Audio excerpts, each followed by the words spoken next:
Kaixo, ongi etorria.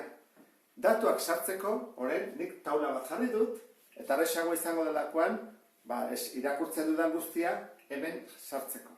Orduan, Iñigok egiten duna da, astelena, asteartea, larun bat eta iganetan, gezurra esan. Orduan, astelena, asteartea, larun bata eta iganetan, gezurra esan.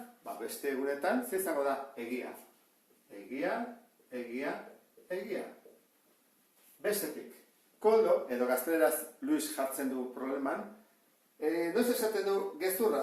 Koldok asteazkenero, ostegunero eta ostiralero eta larun batero gezurra esaten du. Orduan, asteazkena, gezurra.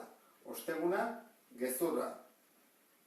Ostirala, gezurra, eta larun bata, gezurra ere bai. Orduan, egia, hemen, hemen, eta hemen.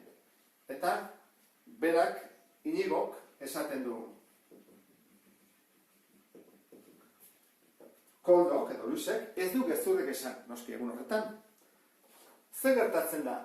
Kontatu baldin bazate hasteko pista bat bezala, hemen dago GE, bi daude, hiru GE, gero daude EG, arrebes, beste hiru, eta hemen beste bat GG bakarrik. Badirudi, hau izan daitekeela, hola, begibistan ikusita. Goazen, konprobazio horrela den, edo behar bada beste baten. Ordan, zer gertatzen da, Iñigok, adibidez astelenean esaten baldin badu hori. Beha gezurra eta esaten, orduan esaten badu Iñigok, koldok ez du gezurrik esan, eta esaten gezurra esan duela. Beraz, ez da zuzena. Hau ez bada zuzena, hau ere ez, eta hau ere ez. Zer gertatzea kasuntan, Iñigok esaten badu egia, koldok ez du gezurrik esan, gezurra esan du. Orduan, hauek ere ez.